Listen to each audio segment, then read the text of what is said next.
بھائیو کچھ محظورات ہیں، کچھ ممنوع چیزیں ہیں، یعنی حالت احرام میں کچھ چیزیں ایسی ہیں کہ جو بندے کو، مسلمان کو، حاجی کو اور معتمر کو نہیں کرنا چاہیے۔ نمبر 1، سر کے بال نہیں کٹوا سکتا، جیسے اللہ فرماتا ہے وَلَا تَحْلِقُوا رُؤُوسَكُمْ حَتَّى يَبْلُغَ الْهَدْيُ مَحِلَّهُ، اپنے سر کے بال مت کٹواؤ یہاں تک کہ تمہاری قربانی اپنی جگہ پہ پہنچ جائے۔ اور اسی کے ساتھ ناخن کاٹنا، احرام باندھنے کے بعد ناخن کاٹنا بھی منع ہے۔ وَأَلْحَقَ الْعُلَمَاء بِحَلْقِ الرَّأْسِ، حلق سائر شعر الجسم، باقی جسم کے بال بھی نہیں کاٹ سکتے، جیسے سر کے بال نہیں کاٹ سکتا، باقی جسم کے بھی بال نہیں کاٹ سکتا۔ اور اسی کے ساتھ انہوں نے ملا دیا ہے ناخن کو بھی، ناخن بھی نہیں کاٹ سکتا، احرام سے پہلے کاٹے، احرام کے بعد نہیں کاٹ سکتا، منع۔ اسی طرح خوشبو لگانا بھی منع ہے، احرام باندھنے کے بعد نہ اپنے احرام پہ خوشبو لگائے گا نہ اپنے جسم پہ خوشبو لگائے گا، سواء فی ثوبہ او بدنہ او فی اکلہ او فی تغسیلہ او فی ای شیء، اپنے کھانے میں بھی خوشبو نہیں لگا استعمال کر، کھانے میں بھی، اور اپنے نہاتے ہوئے بھی کہ پانی ایسا خوشبودار اس میں خوشبو ڈال دیا وہ جسم میں ڈال رہے ہیں، نہیں، اسی لیے خوشبو والا صابن بھی استعمال نہیں کرنا چاہیے، عام صابن استعمال۔ اور آپ صلی اللہ علیہ وسلم نے فرمایا لا تلبسوا شيئا مسه الزعفران ولا الورس، رواہ البخاری عن ابن عمر، بخاری میں روایت ہے سیدنا عبداللہ بن عمر رضی اللہ عنہما سے کہ آپ صلی اللہ علیہ وسلم نے فرمایا کہ وہ چیز لا تلبسوا، نہ پہنو، جس کو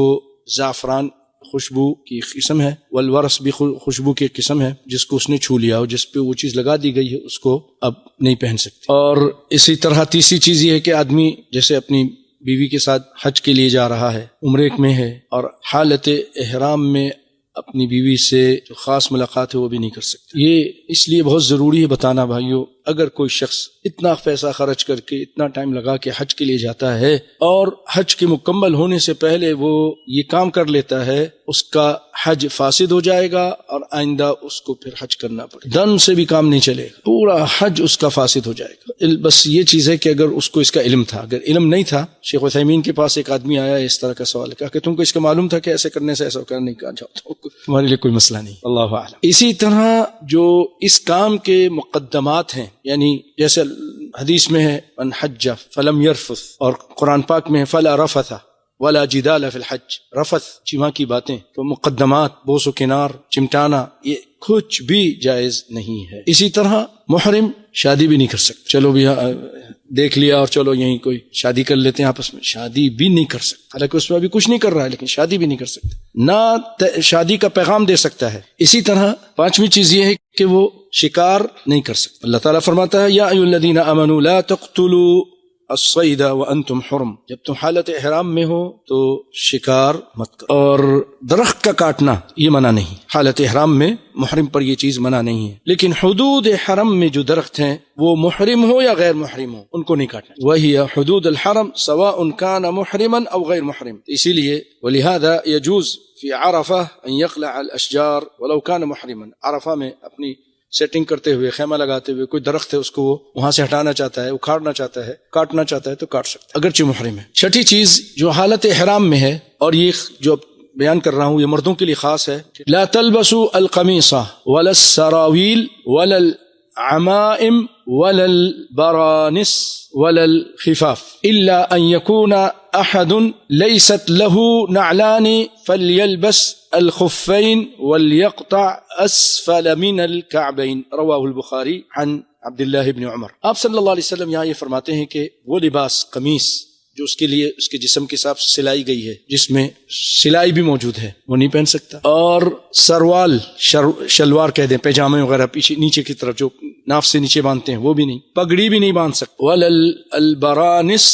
البرانس کہتے ہیں یہ جو آپ دیکھیں ہوں گے مغرب کے لوگ ہیں نا، مغرب تونس وغیرہ کے، اکثر یہ لوگ جو جبہ پہنتے ہیں اس کے ساتھ پیچھے ٹوپی لگی ہوتی ہے، اس ایسے لباس کو برنس کہتے ہیں، عربی میں جمع برنس وهو الثوب الشامل للرأس والبدن وهو كل ثوب رأسه من، ثوب کو کہتے ہیں جس کے ساتھ اس کا وہ ٹوپی اس کا سر لگا ہوا ہے، یہ برنس، اس کی جمع برانس، یہ بھی نہیں پہن سکتا، قمیض بھی نہیں پہن سکتا، شلوار بھی نہیں پہن سکتا، پگڑی بھی نہیں، اور خف کہتے ہیں موزے کے، موزے ہوتے ہیں لیکن چمڑے کے موزے، چمڑے کے، یہ بھی نہیں پہن سکتا، الا ان یکون احد لیست له نعلان، مگر کوئی شخص اس کے پاس جوتی نہیں ہے، عام جوتی، ہر قسم کی جوتی وہ پہن سکتا ہے، چاہے وہ چپل کی شکل میں ہو، چاہے یہ جیسے ہمارے خلیج میں پہنتے ہیں یہ ہو، یا جیسے ہمارے پشاوری جوتی ہے پیچھے سے وہ لگا ہوتا ہے اس قسم کی بھی جوتی، وہ بہت اچھا ہے بھاگنے اگنے میں اور ادھر جانے میں عام طور پہ حاجی لوگوں بھی لیتے ہیں. تو آپ فرما رہے ہیں کہ اگر کسی کے پاس جوتا نہیں ہے تو یہ خف پہن سکتا ہے، جوتا پہن سکتا ہے، لیکن ایک چیز اس میں، جیسے خف میں جو انسان کا جو ٹخنا ہے نا، اگر وہ چمڑا اوپر تک ہے تو اس کو اپنے ٹخنے سے نیچے سے کاٹ، یعنی ٹخنے کھلے ہونے چاہیے. جوتی بھی ایسی جوتی شوز نہ پہنے جس میں وہ اوپر ہو اس کے سائڈ کے چمڑے اور وہ اس کے ٹخنے ڈھکے ہوئے ہوں، ایسا نہیں، وہ کھلا ہونا چاہیے. یہ حدیث میں آپ فرما رہے ہیں، سن لیجئے. وَلْيَقْطَعْ أَسْفَلَ مِنَ الْكَعْبَيْنِ، اگر کوئی ایسی کسی کے پاس جوتا نہیں ہے اور وہ خف پہن رہا ہے تو اس کو آپ نے یہ فرمایا کاٹ. اور اس کاٹنے میں بعض علماء اختلاف کرتے ہیں کہ کاٹنے کی ضرورت نہیں ہے، لیکن ہمارے لیے تو نبی کی حدیث ہے. یہ جوتے مرد اور سب کے لیے ایک جیسے ہونے چاہیے، وہ ایسے جوتے نہ ہو خف کے طرح کے اس کے ٹخنے ڈھانپے جا رہے ہوں. واللہ اعلم. اور